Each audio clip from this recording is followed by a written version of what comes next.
annual national meeting of the Green Party of the United States, and we're doing a debate here between the Green Party's candidates at this moment for the 2010 presidential race. the 2012 presidential race. I'm going backwards in time. All right, so we're going to quickly take a quick introduction from our three candidates here.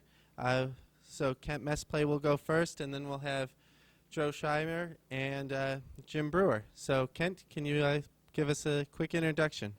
Sure. My name is Kent Mesplay. I'm from San Diego, Encinitas, just north of San Diego. I've been a Green since 1995. I've participated at different levels, local, state, and I'm running for this federal office. I've run twice before, and it's really good to be here. This is the first debate of the 2012 election cycle for the Green Party. Kent Mesplay. I work as an air quality inspector. I have a background in science. I grew up in a rainforest, and you'll get to know me a little bit more as I answer questions. So, and I have a PhD in biomedical engineering. So I'm going to pass this on to Joe Schreiner. Thanks, Kent. Hi, everyone. I grew up in the antithesis of a rainforest. I grew up in Cleveland, Ohio. I think there's 3 trees in Cleveland. I'm running for president as an independent candidate at this point. I'm also running as a concerned parent.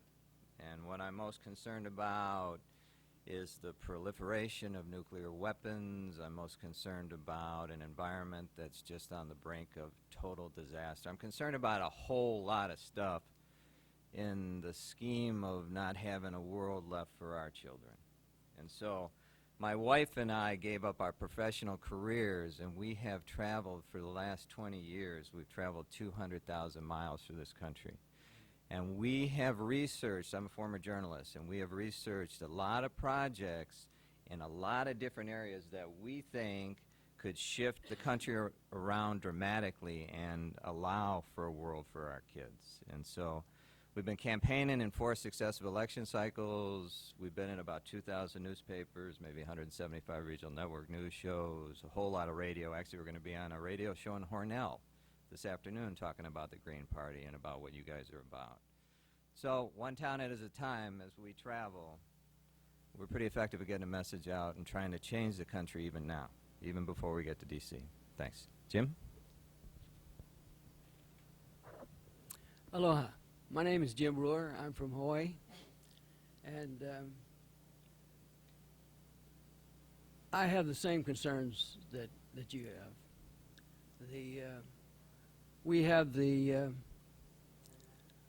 this impending disaster in the Pacific. For instance, what we find is that the islands in Micronesia are starting to sink because of global warming.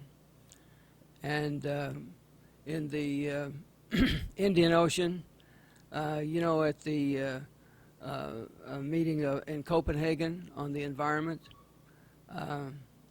there was a young man there, and he said he was from the Maldives. He was 15 years old, and he said, you know, if you're pointing a gun at somebody and you know that you're going to pull the trigger and you can't do it, well, this is what we're asking of you. Right now, if you don't do something about global warming, my country is going to disappear, because when the waves get high and high tide comes with it, they wake up and another island is missing the next day. So we have a very serious problem with global warming, and I definitely have some ideas about that. My record in an environment, the thing is that I'm concerned that the Green Party is going to only be known as an environmental party. Because if you read the platform of the Green Party, first thing is we take no corporate money. And I think this is the most significant thing, because the 2 parties that we have now make up what I call a corporatocracy. One is the good cop and one is the bad cop. But the thing is that every time something is done as a when it's done bipartisan, you know, both sides of corporate America are going to get us. And so that's the first concern. But the thing is, if you read the platform, you'll find out that the Green Party could be the party of peace and freedom. It could be the party of labor. It could be the party of not only the environment, but it also could be the. Let's see, what is the Green Party is defenders of democracy, protectors of the planet, patriots for peace, and activists for shared prosperity. And this is what I'm really concerned about, is this being a party of labor, because right now, when kids are born into a working class family in the United States, by the time they're in kindergarten, they already know that the two big private schools in Hawaii, one of them Obama went to, Punahou, and Iolani is the other. And those guys, they know already that they're going to be third-class citizens behind all those kids, because they're being prepared to be part of the corporatocracy in Washington and downtown Bishop Street in Honolulu. And the thing is, they know that no matter how old they get, 71 like I am right now, that they'll still be considered a little kid, and they'll be the city fathers. And so anyway, these are some, I think that the Green Party should really emphasize this crisis for the working class, and that's the only way we're actually going to be able to win seriously elections, because we have to have the mass base of the working class. Thank you, everyone. We're going to start off this next question with Joe Schreiner here. Joe, you touched on this briefly in your opening statement, so I'd like to ask you and the others, why are you running? The reason that I'm running, as I mentioned, is that we have 3 young children. And I'm concerned that the way the direction is going right now in the society is they won't have a world. It's getting pretty dark. And so I'm not just concerned about my kids. I mean, I think one of the things that we have to look at, and Jim made the corollary, and I think it was an apt one, is that as those islands start to sink, and see people, even, you know, mainstream people, global warming somewhere just down the road, or it doesn't exist or whatever. But right now, with the droughts and the famine in the more arid countries, I'm not just concerned about my kids. There's little children that are starving and dying because they have no drinking water as a direct result of our lifestyles. You know, I need to say, and I actually think it's sort of antithetical when it comes to the Green Party, is I think that when we came here, somebody should have said to the administration, in the rooms we're going to be in, turn the air conditioning off. You know, every time our lifestyle impacts one of those arid countries and another child dies, the metaphor is as if we're taking a gun and shooting a slow-motion bullet at these children all around the world.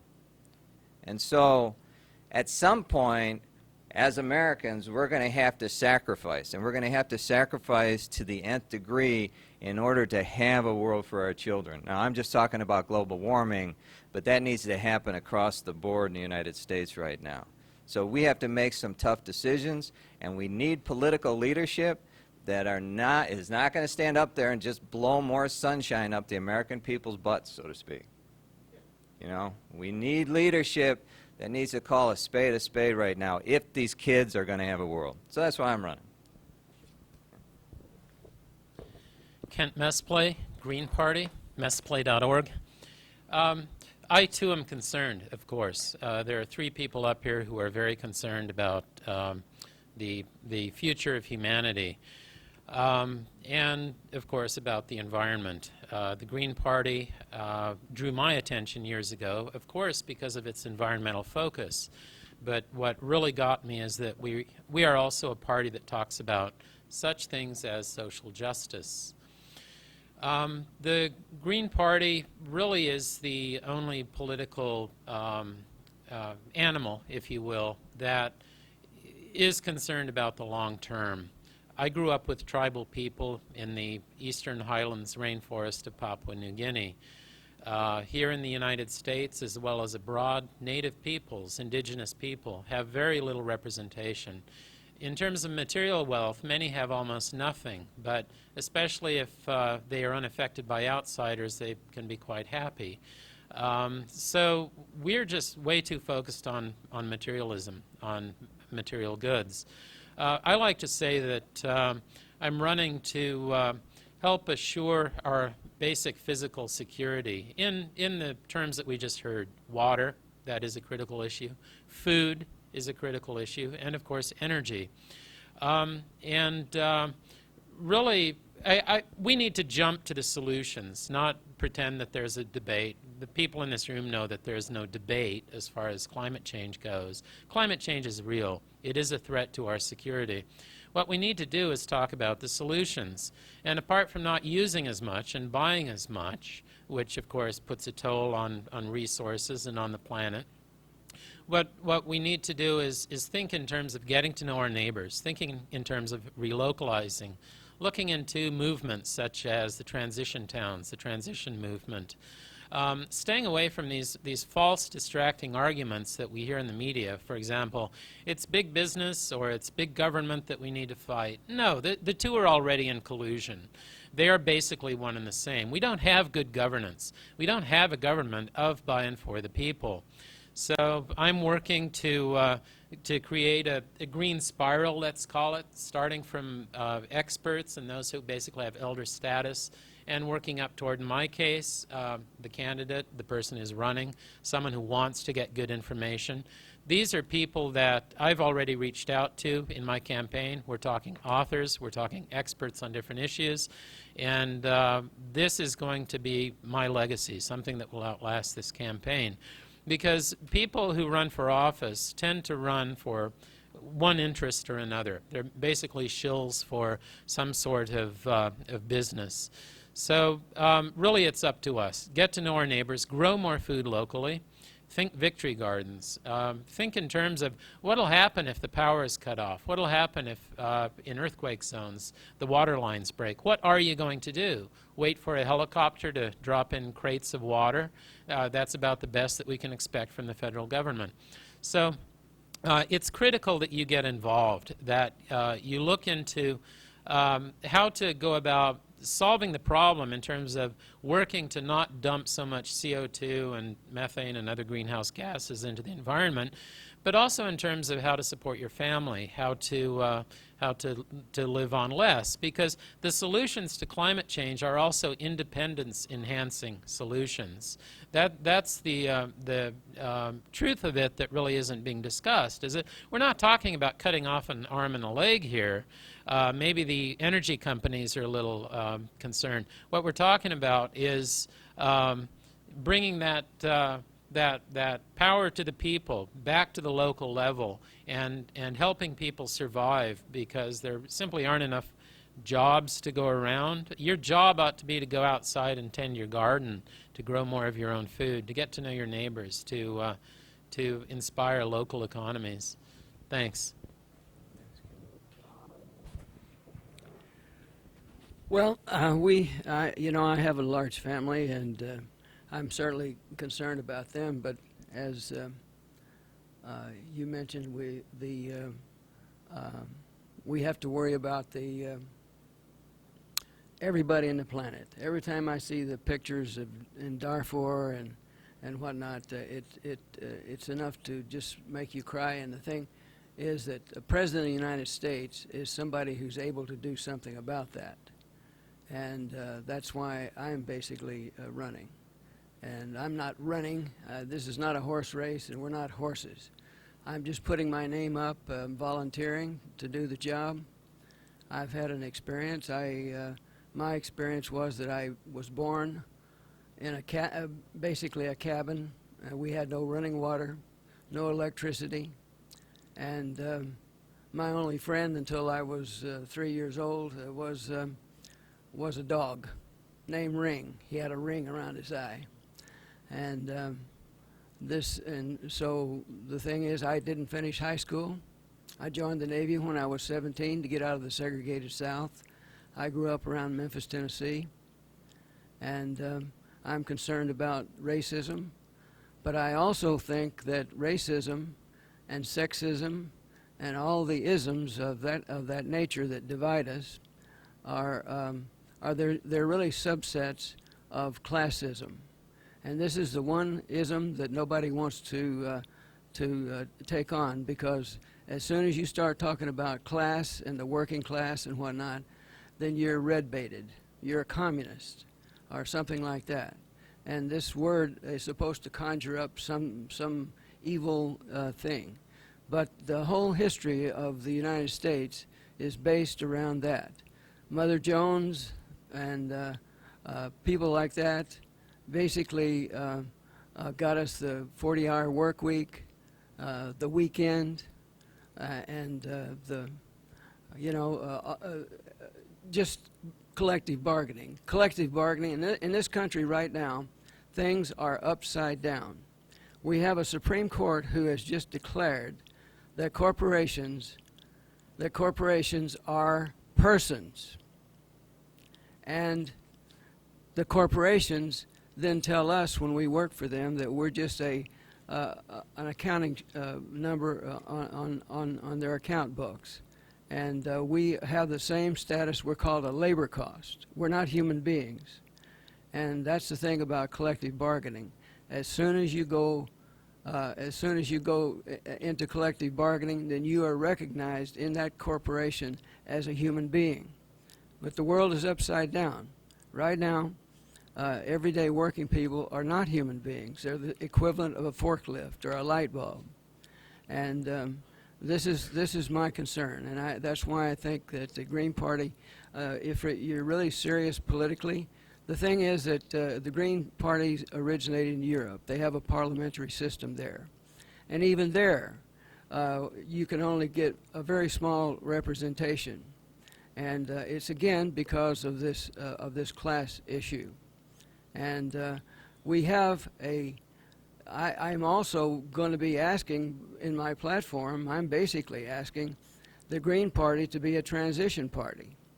To be a transition, in other words, to put itself out of existence. In other words, I'm working for a no-party system. We won't have any more wedge issues, where you got a Democrat Party has a great platform, for instance, for working people and whatnot. But the thing is that the Republicans have honed to a fine art, the art of the wedge issue. And today, because of all this, we are in a civil war, blue states and red states. And it's given us gridlock in Washington. We can't get anything done. And when it is done, it's bad. It makes it worse for everyday working people.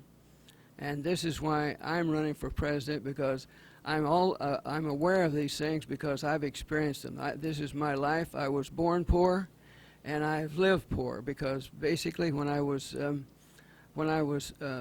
35, after a half of a career in nuclear submarines, where I had the missiles back there just on one submarine to destroy an entire civilization. We had about 40 of them at the time.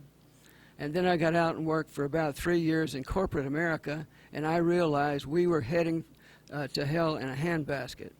And so I devoted my life to what I call a quest for human unity. And I'm going to break down every barrier. There won't be any Democrats and Republicans. We'll just all be people, and when we vote on something, we just give our best opinion. But we all have to be well educated so we can be good voters and whatnot. So this is kind of where I'm headed. I just want to mention that. I don't want to monopolize the discussion here, but this is where I'm coming from. I was born poor, and I don't want to ever see another kid born poor again.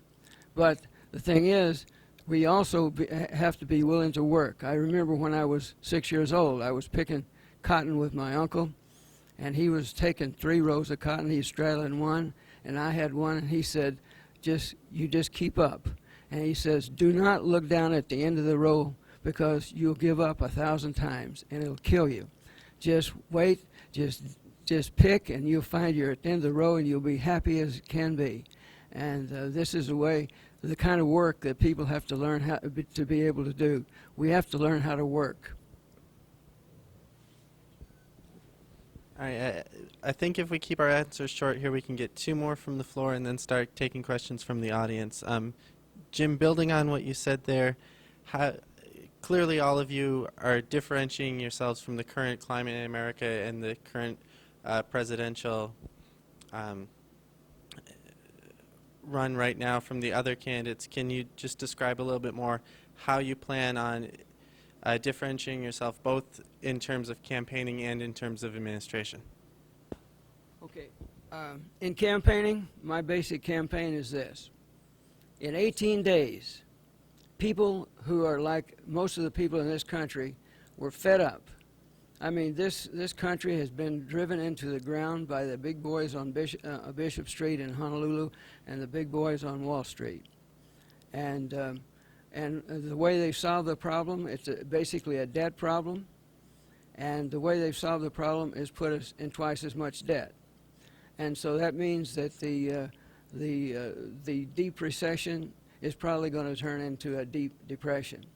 And we need to turn that around, and we can do that by going to the United Nations instead of competing with the rest of the world, and being our own United Nations and having NATO and having our own, not only our own Army and Navy, which is the biggest in the world. We have almost 800 military bases around the world. And I had a lot of time to think about that on those submarines and my 6 children at home. And that now, as far as campaigning, my campaign is going to be like the 18 days at Tahrir Square. They threw out a dictator in 18 days in Cairo, and we got a year and a half, and we got the internet, but we won't have it much longer. The private interests are trying to take over the internet and commercialize and monetize everything, and so to get the information you need to know to be able to participate in a democracy, you won't be able to get it unless you can pay for it. And right now, the internet is like a great global public library, and we need it. And so we should be going for net neutrality. But the thing about my administration would be that I will stick with the things that I believe in, and basically it's what the Green Party believes in its platform. But we will have jobs, not prisons. We got the biggest prison population in the world, 2 million people, and it's because we don't have jobs. We have permanent unemployment. We have permanent war. This is eating away at our public education, quality of life, and so we're going to end these wars. And so I hope I'm not taking too long, but anyway, I am a determined person. I will not cave in. But the thing is, walking into Washington is, unless we have from president on down, we need that's why we need to use the internet while we got it, and the Green Party should be voted in. We take no corporate money, and if we get the Congress, the presidency, and the state legislatures and whatnot, then we can actually do something. And so anyway, that's what I plan to do with my administration. At the front end of that question, where I would be different is, and we talk about this on the campaign trail pretty consistently, for the last 20 years, we've had people in the White House that have represented Harvard and Yale. Given the amount of social issues we have in the country and around the world that we could impact, apparently whatever you learn at Harvard and Yale doesn't necessarily equip you for dealing with the problems out here. So, I'm running as kind of an average guy from Cleveland, Ohio. You know? And I can tell you, we have a lot of signage on our campaign vehicle. I don't know if anybody's seen it out there, but when we were driving here over the last 2 days, I cannot tell you how many people honked and waved, thumbs up and the whole thing. And it's right on the tail end of that whole debt ceiling debacle, and so obviously people are kind of fed up with partisanship, so here comes this average guy from Cleveland. Just enough of an angle in order to make this a national story. And actually we've been approached by some people out in LA, and there's a possibility there might be a show based on the campaign, which would just give it enough oomph to make it a national story. And so that part is happening and is in motion right now. What I would do in the White House that would be different is I would use the presidency as a bully pulpit.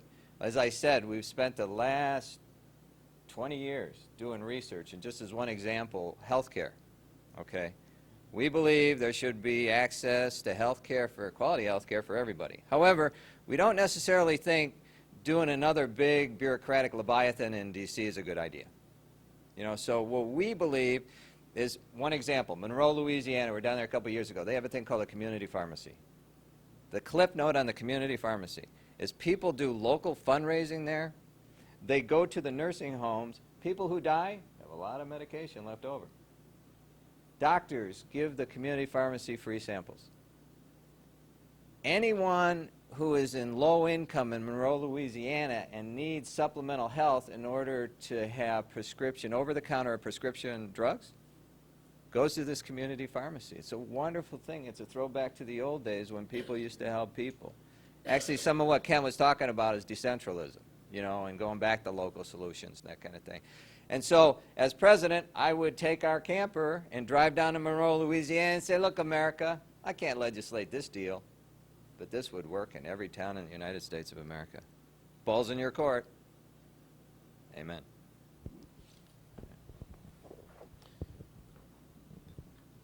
People are really yearning for change. I can just imagine what Joe was saying, the support that he's received as an independent candidate while on the road. And I met Joe several years ago. He's very impassioned. He's a really good person. And I've read what Jim wants to do. I just met him yesterday, and he's a very good person. I'm in agreement with everything that I saw that he wrote. And so I'm not going to try to build myself up as the Green Party presidential candidate by knocking them down. That doesn't work. Our party is a different animal.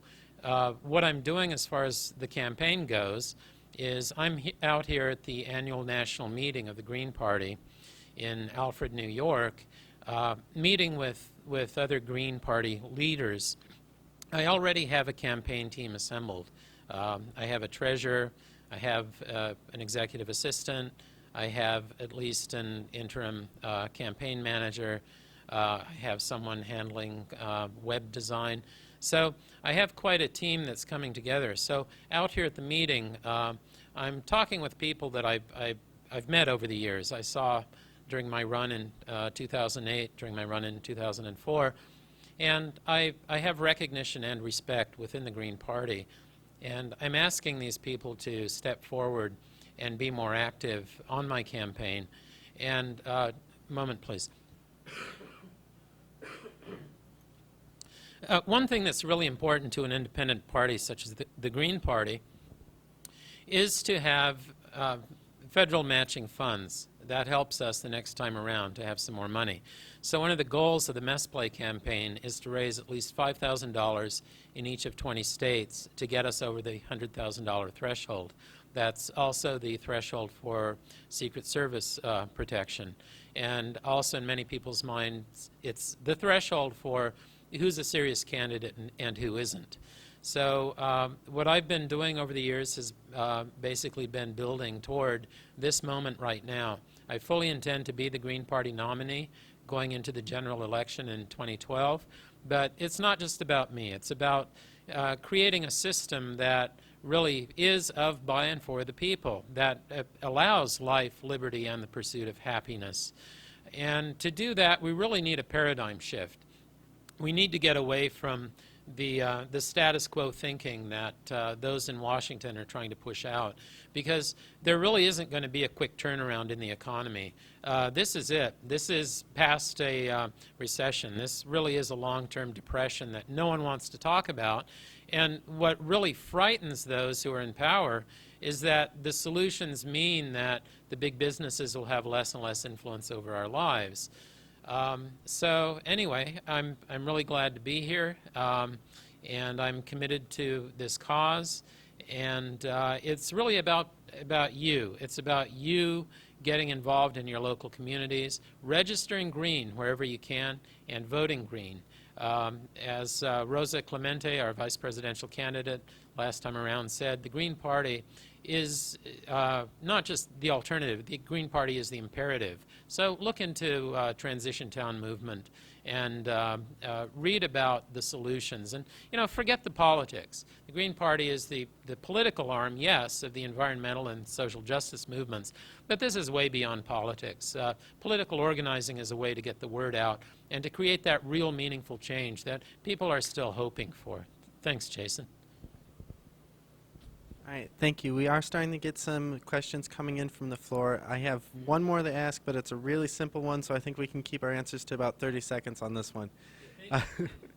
So Kent, why green? Why running for the Green Party's nomination? Well, either I vote or I don't vote. A lot of my supporters are people who would never vote. One friend, Mary Rose, doesn't vote. She's someone who's helping build this green spiral. Over a decade, she's worked online to link up people worldwide who are experts, who don't have a hound in the hunt, as David Cobb, our former presidential candidate in 2004, said. Anyway, there's just so much that can be done, and it's really an exciting time to be involved. And again, look into the Green Party, because the Green Party it has 4 main pillars and 10 platforms. Because of time, I can't get into all of that, but we have people who are former Reform Party members, former independents, former Republicans, former Democrats. We are our own animal, and if you look at our platform, when acted upon, is more than just talking points. Our platform will really help ease suffering worldwide, and will create the change that we need to see, so that we can basically have less suffering and a better chance of survival. Global climate change is a serious issue, folks. You need to learn more and forget the hot air over it by the naysayers. Thanks. Yeah, the reason for the Green Party for me was we were out doing this research over about maybe like 12 years. And I'd heard about the Green Party, but really didn't understand it, didn't know what it was too much. And somebody invited me to a Green Party meeting in Bluffton, Ohio. And I went and I read those 10 key values. And I was like, this is all the stuff we've been researching. I mean, it really was good, whether it was the environment or decentralism or multiculturalism or social justice. I'm like, wow. And so ever since then, I've been pursuing this because I think it's a great party. Now, I have a couple differences with the party, which I'm sure will come out during the debate and that kind of thing. But overall, I think it's our best hope if we want to have a world. And so here I am. I had a similar experience. I produce a television program for 18 years now in Hawaii. And 1 hour every Sunday, I get the ear of people. And we did all this research, every issue, every possible issue. The key to peace in the Middle East, I can tell you right now, is solving Israel-Palestine. Once you solve that, you dry up the water that the likes of bin Laden swim in, because that is why moderate Muslims and whatnot are reluctant to step forward, because of the problem they have with the United States unconditionally supporting Israel no matter what they do.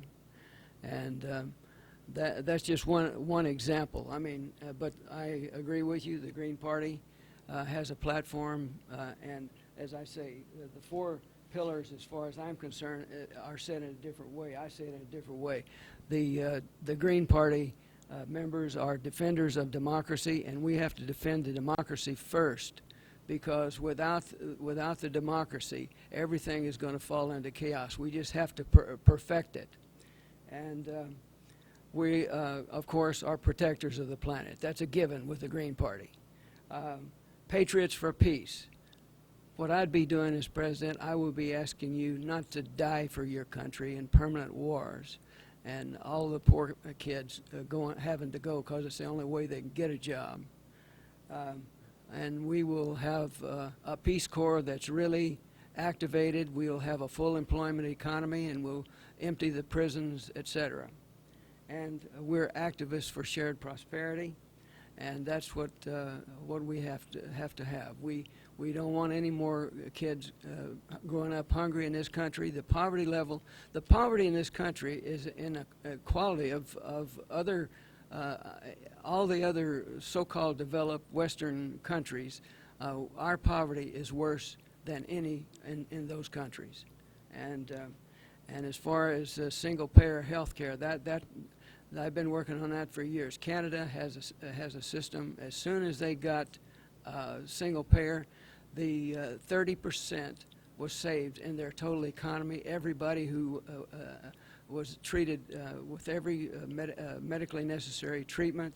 There wasn't any clerk with a book that said, "Oh, we don't cover that," or this or that. Everything is covered, and it covers everybody, and so these are the kind of things that we have to do. We have to look and see, where is the love? This is the whole point. Where is the love? This is what you see when you go down to the state legislature and there's this debate over gay marriage. I like what Barbara Ehrenreich said. She said, if you don't believe in gay marriage, just don't marry somebody who's gay. And that's the way I feel about it. And so anyway, that's it. The Green Party is it. But the thing is, we have to have people understand that we want to give the next civil right to kids who are born in working-class family. They will be first-class citizens, not third-class citizens for the rest of their life. Thank you.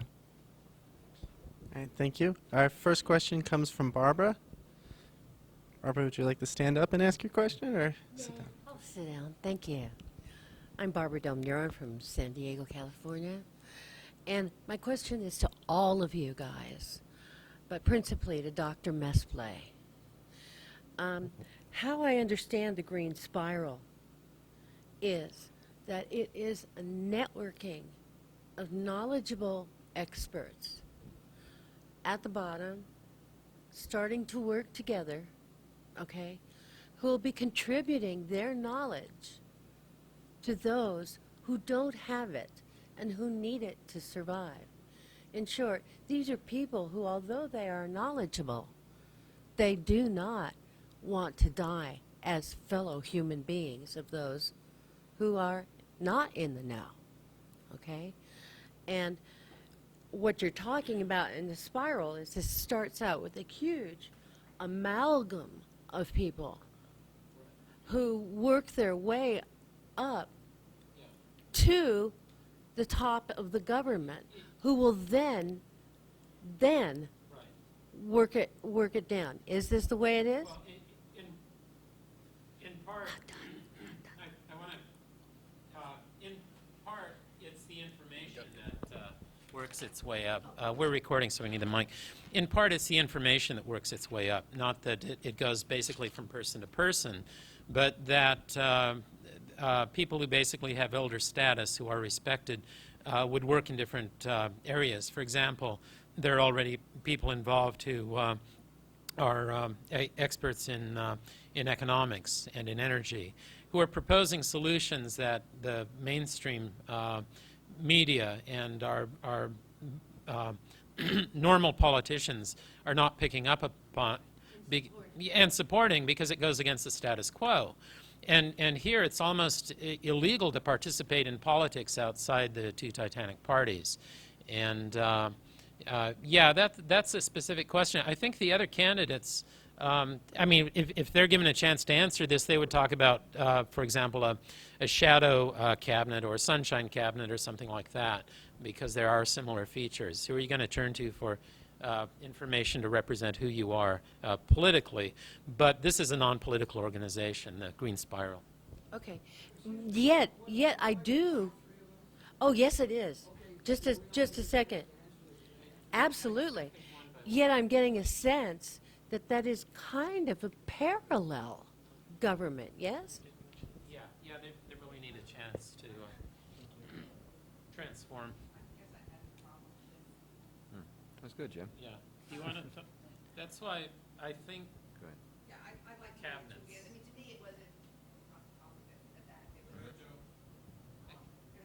was. Okay, that's good, yeah. Yeah. What I believe is that right now, and I hear this green spiral thing, and I'm respectful of what goes on in this party as far as the ideas and where this thing's going. However, like, I think we're right at the precipice of a 9/11 when it comes to the environment.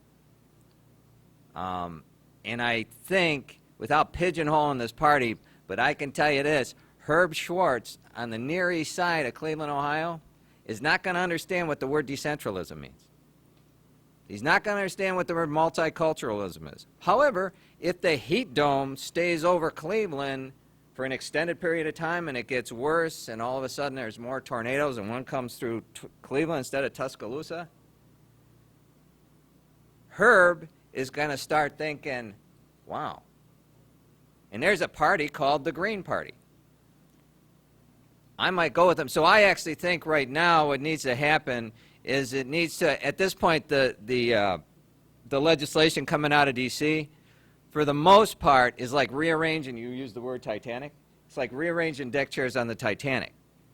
And I think that with this 9/11 with the environment, that the Green Party needs to be positioned in such a way that it is tremendously prolific and out there right now. And so I think this insular culture that happens in the Green Party sometimes is a mistake. I think people need to take a deep breath, and there needs to be a Green Party explosion as opposed to a spiral right now, which means putting a whole lot of money behind whoever the candidate is, getting the candidate out there in a major way, really sacrificing to do that. I think that needs to happen now, not later. Okay, I've already mentioned how I feel about this. I think, as you're saying, it has to be an explosion, and it has to be now, because you know we have people out there. They have these slogans like "the world can't wait," and we have this thing that the Green Party is the imperative now. All of these things are true. The Green Party is the imperative, but the only thing is we can't sit here and just be comfortable and say, "My, we have this great saying," and all that. And we can't just say the world can't wait, but not do anything about it. What I am about, a few years back, I was with a group of progressives, and I was active in the Democratic Party for a while. In '92, I quit because the most senior senator in the United States is the senator from Hawaii, one of the senators from Hawaii, and he gave a speech where he talked about being the Prince of Pork. And I resigned from the Democratic Party that day, and I've been and this is the thing, is that we have to go up. We have to have a concerted effort from top to bottom, and we need to raise things. If we could do it this election, I think we have a chance. We have, while the internet is still free, then we can do what they did in Tahrir Square in Cairo. And what they did in 18 days, we can do certainly in this year. And we got social networking, YouTube, everything, and we just have to get with that, and we need to throw all the bums out from top to bottom, and then we can take this country and clean it out. Thank you. All right, just a quick time check. We got about 15 minutes left, and we want to get at least 2 more questions. So our next question here comes from Sarah. Okay, so Joe's my dad, and we lived in the inner city of Cleveland for about 8 years, or 6 years, when we're not on the road. And so a lot of my friends were definitely not friends that were high up in the class level. And we lived right in the heart of Cleveland. And many of my friends dealt with gang issues and parents not being home, so gangs would be their families. Shootings, I know a couple people that have got shot. I've come very close to witnessing a shooting. My mother has stopped so many fights, and I've been there for so many things. So I'd really like to know what you guys would do for teens in the inner city and how you would help them get out of there. Because right now, either it's basketball or football, you get a scholarship, or it's the Army. And we really need something else, so thank you. Joe, you want to start off with that one? That wasn't scripted. Nice job, Sarah. Nice job. Yeah, our platform when it comes to the inner cities of America, Jim had made allusion to the poverty here as far as first world countries and how bad it is. And what we believe is this, is that in order to reverse white flight that created a lot of the problems as far as the decay and the other things, is that people needed to move back into the cities of the United States. And so we were living in a little college town very similar to Alfred, New York, little idyllic Mayberry kind of deal with the college. But our platform was about moving back into the city to help. And so 5 years ago, we rolled up our sleeves and we moved back into the heart of Cleveland, Ohio. And we have been working to change the environment. We work with some Catholic workers down there. We established our own personal faith as Christian, and we set up a Christ room in our apartment, and it's only a 2-bedroom apartment. And we take homeless people into our apartment, and we all kind of squeeze into other parts of the places during that time. And so our belief is, in order to change the cities, again, people need to move back in and be part of the solution at a base level. And so as president, I don't know whether I would be living in the West Wing or whether we would be living in urban D.C. like we're living in urban Cleveland now. And there's a good possibility we probably end up living in urban D.C. Okay, I can really relate to this question because my activist spouse, she and I lived together 11 years and then decided to get married, so we've been together for 30 years now. But she works for Parks and Recreation. She is retired from Parks and Recreation in Honolulu, and she has saved a lot of kids from jail and etc. And I'm very familiar with that. And my platform and my administration would we would have jobs for all. We're going to go back to the New Deal. The thing is that the private sector has shown that the private corporations have shown that the private sector doesn't work. We do a lot of stuff in the public sector, and because and I'll tell you, they say that nothing has ever been done to produce. You know, the Republicans, they keep saying nothing was ever produced in the public sector. Los Angeles Water and Power has been in for 100 years now. They operate. They have 5 commissioners. They have the cheapest water, the cheapest electricity in the country, in California for sure, and they make a profit every year. It goes into the coffers of the Los Angeles City Hall. So the thing is that we need to do things. We can do like what they did. Instead of having war, we're trying to ask people to live for peace. And so this is what we would do is rechannel that money that's going into the military into jobs for everyone and empty the prisons and save these kids so they don't have to go off to war. The key to helping younger people, to helping teenagers, is really to channel money and resources toward them, to not just think in terms of cutting military spending, because there's so much waste in the military that if we cut that alone, we could fund many social programs. But and we have to talk about transforming the military so that there's not such opposition. but really, when people don't feel connected to the place where they live, problems can arise. And green solutions are about reconnecting people to place, about relocalizing, about getting to know your neighborhood.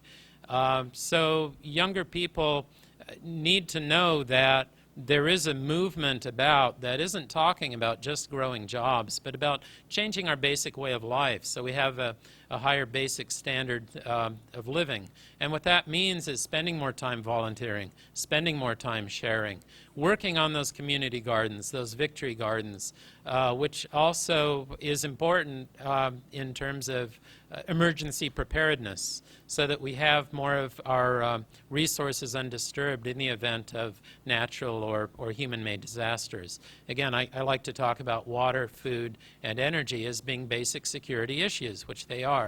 Younger people are not often told of this.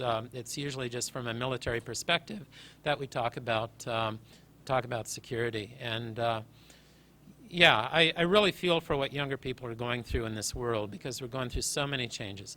So thank you. That was a good question. Thanks. Thank you, everyone. I was off by the time, and we do have to conclude here, and we actually have to be out of the room in 3 minutes. So if everyone could help, it would be wonderful. Thank you.